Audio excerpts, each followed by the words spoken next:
The February 25, 2023 elections was expected to be the most credible elections in Nigeria's history. Professor Mahmood Yakubu, the chairman of the Independent Electoral Commission, INEC, expressed utmost confidence in his ability to deliver a fair election.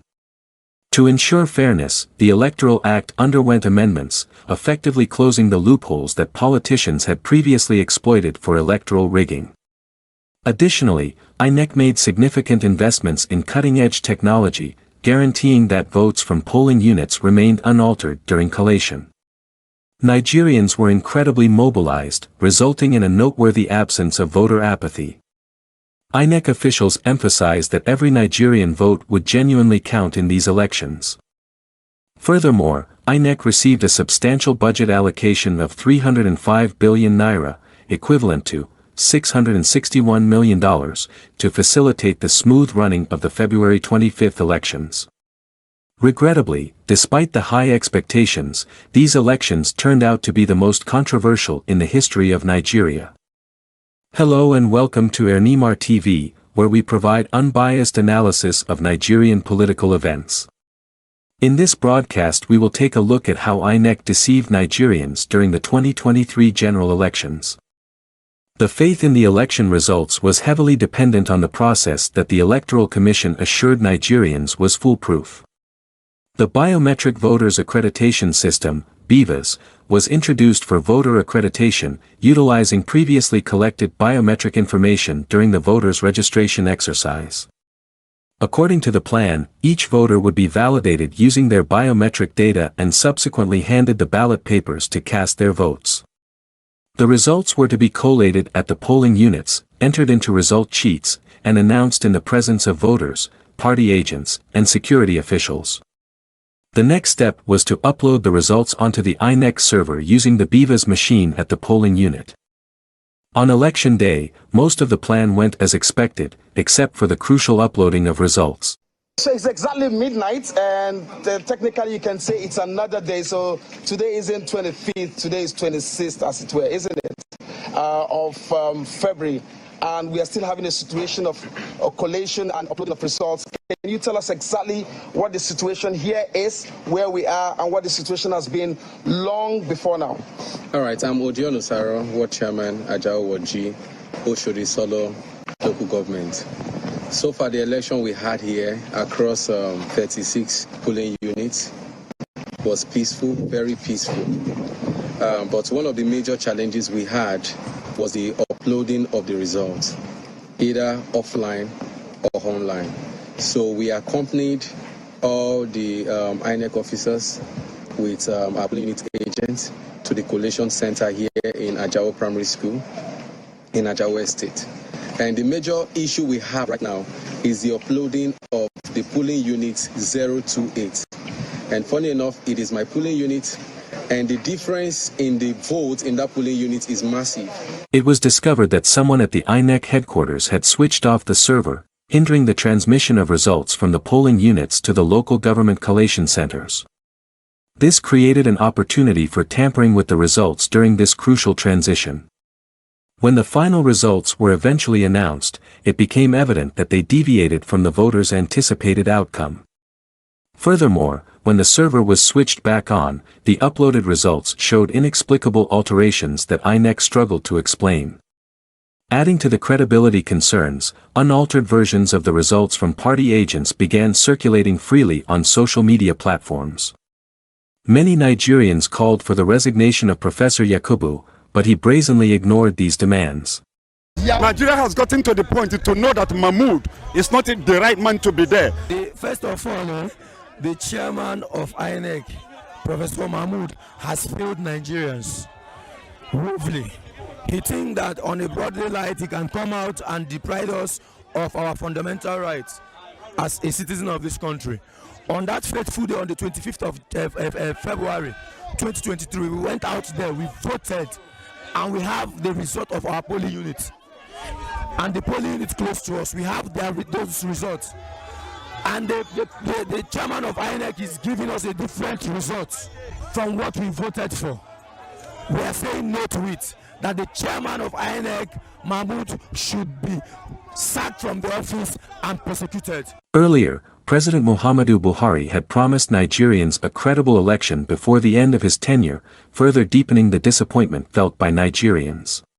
Let me see this opportunity to reiterate my commitment to free, fair, and transparent elections and smooth transitions. This is one legacy. This is one legacy that I want to bequeath, not only to Nigeria, but to the region as a whole. My aim is to make sure that Nigerians believe that we respect them as an administration. So Nigerians should vote for whoever they like from whichever party. Nobody will be allowed to mobilize resources and thugs to intimidate people in any constituency. That's what I want to go down into Nigerian history for. In the build-up to the general elections, Professor Mahmood Yakubu, the chairman of INEC, repeatedly assured Nigerians that the 2023 elections would definitely be credible. Particularly with the introduction of the Bimodal Voters Accreditation System, BVAS, widely described as a game-changer. And that the polling unit result image would be sent to INEC's online database, IREV. On this note, let me once again reassure Nigerians that there is no going back on the deployment of the Bimodal Voter Accreditation System, BVAS, for voter accreditation. There is no going back on the transmission of results on the INEC result viewing portal in real time on election day.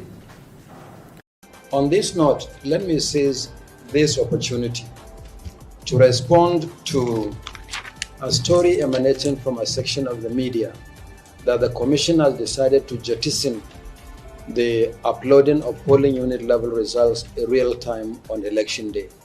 It should please be disregarded as fake news. The Commission will upload polling unit level results, and citizens will have access to those results in real time as we upload to the polling units. This innovation was introduced by the Commission. The Commission cannot turn around and undermine itself. So this technology has come to stay. We'll upload polling unit level results from the polling unit. Citizens will have the right to view these results. After all, who are we serving? The citizens. How can we deprive citizens from access to the results of the process conducted by them at the level of polling units? So I welcome you to the Commission. I want to assure you and reassure you that the 2023 general election is going to be our best ever elections. We are committed, and that the votes cast by Nigerians will determine the outcome of elections, nothing more, nothing less. He even traveled to Chatham House in the UK to assure the international community about the preparedness of the Commission in conducting the forthcoming elections. With optimism and assurance, Nigerians eagerly anticipated the 2023 general election, believing that their votes would finally make a meaningful impact. INEC, having requested and received all necessary support from the government, was well equipped to fulfill its promises. A substantial allocation of 305 billion naira was provided to INEC, enabling the Commission to make extensive preparations in terms of logistics and other essential requirements. Professor Yakubu, in his capacity as chairman, reaffirmed INEC's commitment to employ additional technologies, thereby ensuring the conduct of credible and transparent elections. Despite the numerous assurances, on February 25, INEC failed to adhere to its own guidelines for transmitting the polling unit results of the presidential election. Curiously, the Commission successfully transmitted the results of the National Assembly election but provided no explanation to the public regarding its failure to transmit the presidential result. This lack of transparency and clarity created a fertile ground for speculation and suspicion of potential manipulation in the electoral process.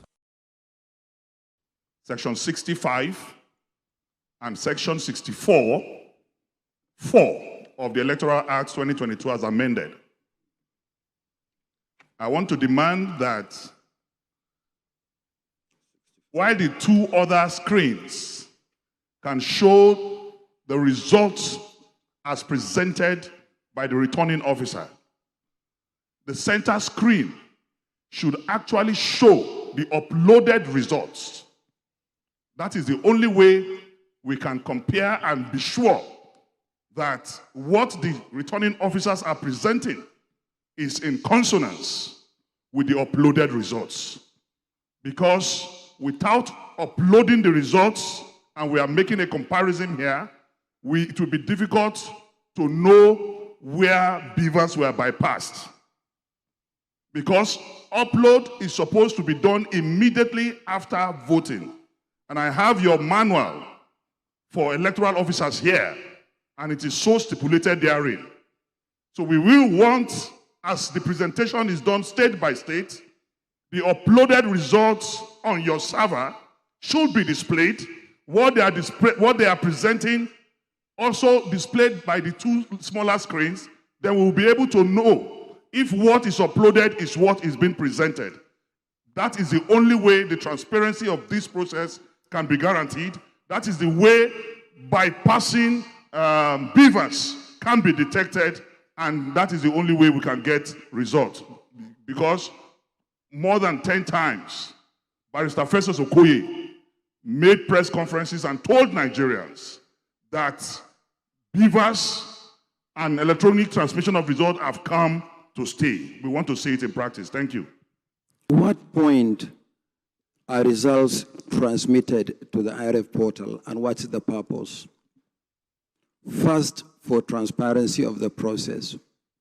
And when it goes to the ward level collation, which is the first layer of collation, where there is a discrepancy between the manual copy brought by your agent from the field, that discrepancy should be resolved against the electronically transmitted results, either on the portal or on the machine.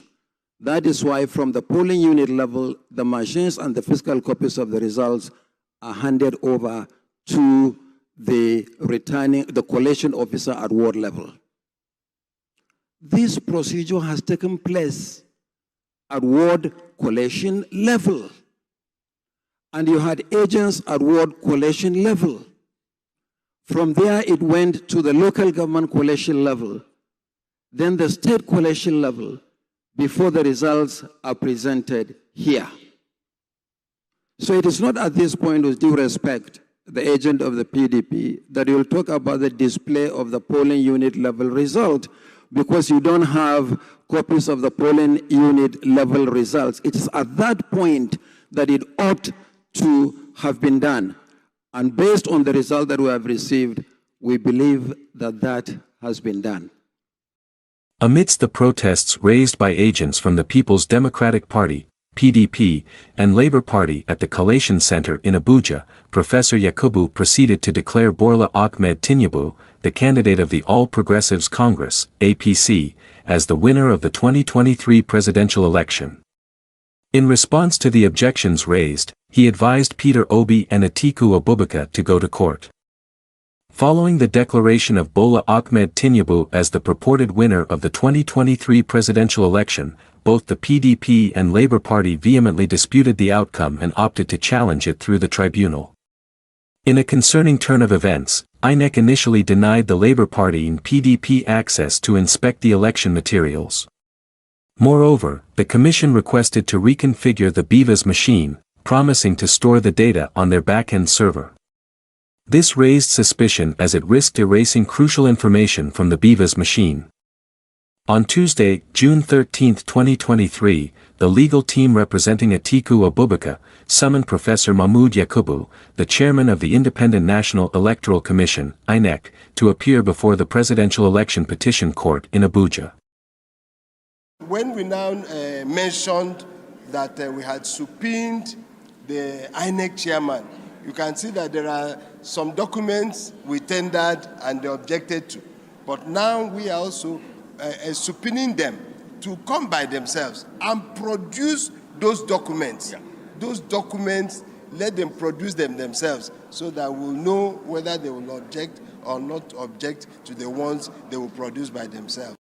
Earlier, Professor Yakubu had been summoned by the legal team representing Mr. Peter Obi.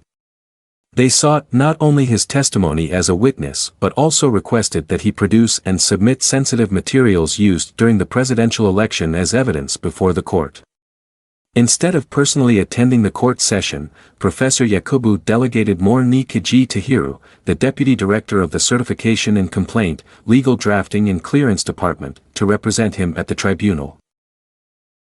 That brings us to the question. Is the INEC chairman, Professor Mahmood Yakubu, immune to legal accountability? Despite the alleged role in the disruption of the 2023 general elections, why has he not been held accountable? Share your thoughts and opinions in the comments section below.